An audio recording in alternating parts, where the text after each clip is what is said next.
সাদা বলো, মনটাও বন্ধ করে রাখছে। কে জানি কি করছে। শ্বশুর বাড়ির বিরিয়ানি খাচ্ছে।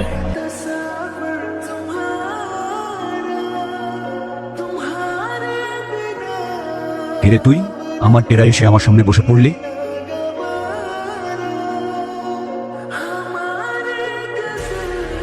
কেমন আছেন তুষার ভাই? কে কে ভাই আপনি? আপনাকে তো চিনতে পারলাম না। চিনতে ঠিকই পারছেন। এত নাটক করে লাভ নাই, সোজা পয়েন্টে আসি। কেন করলেন এসব? কি করেছি আমি? এই আপনি এখান থেকে জানতো? সময় বেশি নাই। যার কথায় এসব করলি তার নামটা বল, চলে যাও। আর তা না হয় তোকে উপরে পাঠিয়ে আরেক হায়নার খোঁজে দেয়। আমি আপনাকে চিনি না, আমি কিছু জানি না।